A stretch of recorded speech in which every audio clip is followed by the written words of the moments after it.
Like my video, subscribe to my channel and hit on the notification bell for more updates.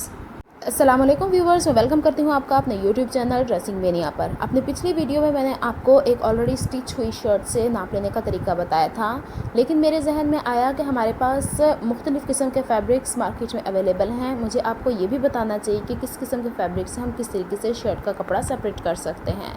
तो पहले तरीके का fabric मेरे पास ये है, जिसमें ये ओवरऑल टाइप का फैब्रिक है, जिसमें ना कोई बॉर्डर है और ना किसी किस्म का कोई गला बना है।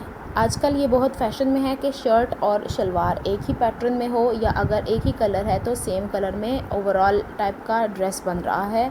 तो इस तरह के फैब्रिक में सबसे पहले हम शर्ट की लेंथ को मेजर करके कपड़े को सेपरेट कर लेते हैं। इसके बाद हमें शर्ट की कितनी चौड़ाई रखनी है वो चौड़ाई रख कर कपड़े को सेपरेट कर लेते हैं। फ्रंट और बैक के पीस को हमें अलहदा कर लेना है, क्योंकि हमें ये भी ध्यान रखना है कि इसका फ्लोरल प्रिंट किस तरफ जा रहा है, डिज़ाइन ऊपर की तरफ जा रहा है या नीचे की तरफ जा रहा है। उस हिसाब से हमें फ्रंट और बैक के डिज़ाइंस को रखना पड़ता है। उसके बाद हमें इसकी वो फिटिंग की कटिंग करनी है जो मैं अब आपको नेक्स्ट सिखाऊंगी। तो ये है मेरे पास पहली तरीके का फैब्रिक जो कि बाज़ार में अवेलेबल है। दूसरे तरीके का फैब्रिक जो कि मोस्ट ट्रेंडी है आजकल, ये one piece shirt designer shirts की सूरत में भी मिल रही हैं या बाज़ार में वैसे भी मिल रही हैं। तो इसमें एक तरफ ओवरऑल प्रिंट है और दूसरी तरफ इस तरीके का बॉर्डर, एक या दो बॉर्डर्स दिए जाते हैं। हम इसे चाहें तो आड़ा भी सी सकते हैं, लेकिन आड़ा सीने में दिक्कत ये है कि हमें जो फिटिंग की मेजरमेंट है उसमें आधा इंच 1 इंच मज़ीद रखना पड़ता है गुंजाइश, क्योंकि इसमें आड़ेपन में इसके कपड़े की खुलने की गुंजाइश नहीं होती है, हम कंफर्टेबल महसूस नहीं करते हैं।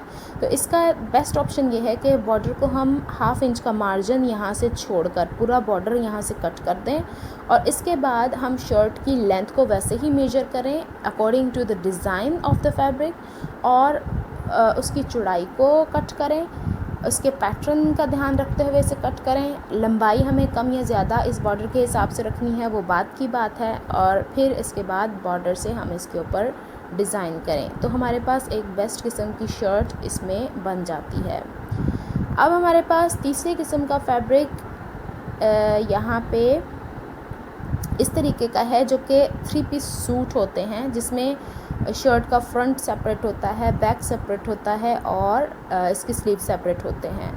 इसमें यह है कि चूँकि गला बिल्कुल सेंटर में बना होता है और बैक का प्रिंट भी कुछ इस लिहाज से बना होता है कि सेंटर में हो, और कईयों में इस तरह के बॉर्डर्स भी हमारे पास अवेलेबल हैं।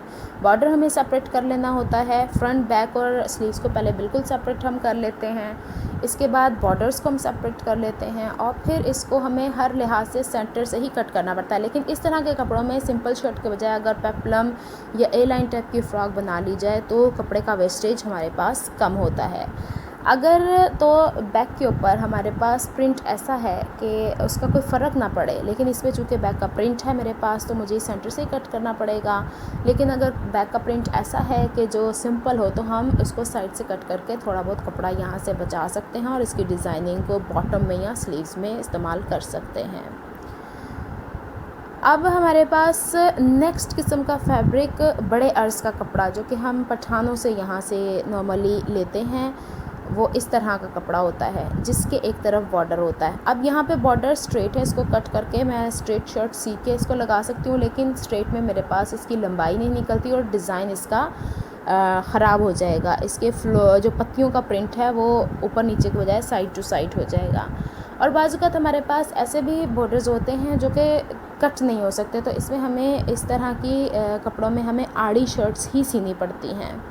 तो अब हमें ये देखना है कि इसको बॉर्डर को ऐसे ही अरेंज करके इसको ए लाइन सीना है, पेप्लम सीना है, या किस तरीके से हमें सीना है, वो हम इसको यहाँ से एज़ इट इज़ स्टिच करेंगे और साइड से इसकी स्लीव्स निकल आती हैं।